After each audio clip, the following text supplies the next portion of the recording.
Welcome back to another live here, and we're going to talk today about the big reason, one of the really, really big reasons that so many people struggle to drop fat. Maybe they start on this weight loss journey that many people are potentially going to start doing after Christmas and into the new year when we get loads of resolutions, and they just don't get the results they want. And it leads to demotivation and people getting frustrated and thinking that their body, maybe it's your body, just isn't working the way that you want it to. We're going to go over one of the biggest reasons this happens in this life. I'm Ollie Matthews, functional medicine doctor, nutrition therapist, trainer, and health coach of some of the world's leading entrepreneurs. I make sure people can get their body from the brink of burning out to true peak health and performance without any overwhelm. Using that functional medicine, the nutrition, using the way our body is supposed to work from the inside out, getting everything to talk together, right? Talk and communicate and make sure everything is functioning as it should. Now, this thing, we don't look too much about the toxins that are actually going on in our body and in the air and the environment around us. And it's something that, because people overlook this, we don't realize the impact that these toxins are having on our system. And for example, our body likes to store these toxins in fat cells because it's safe there.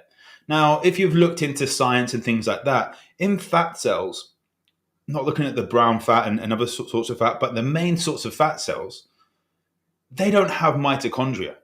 So there's not going to be much damage if we store toxins there. And the problem that we have is a lot of people, especially females, don't have good levels of detoxification. So we can go through what we call the first stage of detoxification, which is starting to mobilize toxins, but we can't go through the second stage very well because of the stress that's been put on our bodies all through our lives. And that second stage is actually getting rid of those toxins. So what actually happens is that your body doesn't want to release these fat cells so they can be oxidized. It just keeps them stored because it's safer. It knows that we're not going to be able to get them out of the body. Therefore, we're going to just keep them there. Because if we get them out of the body, we're just going to move them somewhere else and then end up storing them once again. Now, that is not a good thing. And it can lead to more stress, more frustration, more problems with hormones. And I see many, many clients that are going through menopausal symptoms, maybe early because of the stress they've been put on their body. And then they go through the menopause and they get frustrated purely because of the fact that they're not able to drop the weight, or maybe weight goes on. And then they go down the route of hormone replacement therapy, HRT. And I see the same with guys that get into their 40s and 50s. Their testosterone starts to go lower. And maybe they just say, oh, I'm getting a dad bod, or it's my age. And these are things that happen, and they just accept it. And you don't have to accept it because there is a better way. You can improve your health. Now, looking at where these toxins actually come from, we have toxins all around us. From the day we're born, we're going to be exposed to toxins. Even before that, when we were in our mum's womb, we would be exposed to toxins. So this is not a fear-mongering story, live podcast, whatever you want to call it. This is just to say we are going to get exposed to them. But if we can get our body to function the way we really truly want it to function, it can then get rid of these toxins and actually still work. Now, I live in Norwich in Norfolk, and it's one of the biggest farming counties in the country. Now, there are a lot of pollutants in the air. You go through fields, there's a lot of fertilizer, a lot of different things that are put on crops, which are toxins. Then we get into the city centre, and there's a lot of diesel fumes and toxins that come from the traffic, come from factories and all these different things, and they get into the air. Not only that, a lot of houses have mold in them. There's a lot of damp and there's a lot of air exposure. So this mold releases things called mycotoxins. And those mycotoxins can saturate our skin and saturate and get into our body, stopping us actually being able to drop fat. And then we have things like when people wear perfumes and deodorants, a lot of chemicals there, chemicals in a lot of the shampoos and shower gels and cosmetic products that we use, creams we put on our skin. One of the most ironic things is that I see a lot of people that have really bad skin, and we're searching for creams to put on the skin. And they wonder why this eczema, psoriasis doesn't get better. but they don't realize the autoimmune conditions going on inside, and that your skin is an organ, and your skin needs to actually, if there's something going on there, it's a reflection of what's happening inside your body. Now, this goes with our hormones as well. And I see a lot of people, women especially, that have thyroid problems. Now, at the same time, their liver function is low. Now, our liver's main job is basically to filter and help clear out used hormones and used neurotransmitters. Just, we want to clear them out so we can then make new ones and then get rid of crap, literally. And a lot of people aren't able to function effectively because of those toxins that have been exposed. So the liver is overworked because of poor diets with loads of processed food, because of alcohol, drugs, caffeine, smoking, a lot of toxins that come from vaping, which is not necessarily going to be any healthier than you at all than smoking, despite what marketing is telling you, still very, very damaging, if not worse for your health. All these things are going to stress out your liver. So we're not going to be able to have it function as good as we could. And then we get into things like your thyroid, as I mentioned. Now, your thyroid gland, a little gland around here. Now, this is really truly responsible for metabolism. Now, a lot of people think it's the only thing that's going to dictate weight loss, but your thyroid is been shown that high exposure to toxins will decrease your pituitary. We have a hypothalamus, pituitary, thyroid axis. So your hypothalamus in your brain sends a signal to your pituitary gland to release a thing called thyroid stimulating hormone. Now, toxins have been shown to decrease this. Not only that, the thyroid hormone that comes out has to then be going into the liver and into your gut in order to convert from inactive, what we call T4, into active T3. Toxins have actually been shown to decrease your body's ability to do this. It's also damaging to thyroid receptors. And basically, high toxic exposure has been shown to actually get rid of more thyroid hormone. So if we do have a problem with making thyroid hormone, we then have this toxic exposure and we just get rid of even more. And that is massively going to impact your fat loss. Then we get on to looking at toxins and how, like, working at HRT and hormone replacement and your adrenals, when people are going through the age of the menopause, if your body is functioning effectively, you should not need HRT. You should not need it. It should not be as prescribed, in my opinion. It should not be as overly prescribed as it is, because our bodies should, with the right care, the right nutrition, the right health throughout our lives, and even into our 40s and 50s, our bodies should be able to function effectively. But one of the problems is that toxins are actually been shown to be endocrine disruptors. Now, what that means is that our endocrine system, our hormonal system, gets disrupted by these toxins. So again, the signals in our brain, our hypothalamus sending a signal to the pituitary, which sends a signal to the testes or the ovaries to release luteinizing hormone or follicular stimulating hormone. And then we get into, I'm not going to go into the depths of it, progesterone and estrogen or testosterone and good quality sperm. These signals get disrupted.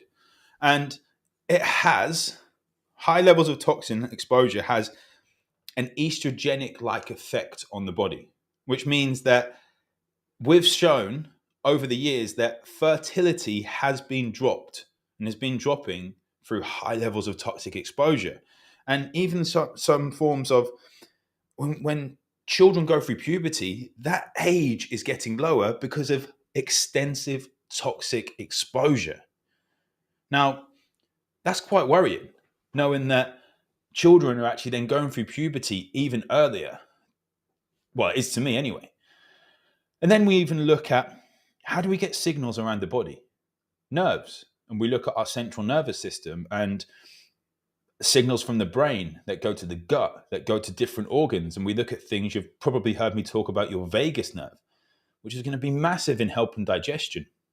Now, toxins are shown to be neurotoxic. Now, if we can't get the signals around and we can't improve this, how are we even going to tell our liver to start functioning, or our kidneys to start filtering, or our cardiovascular system to work effectively, our respiratory system, all these systems? Toxins are damaging to the nervous system.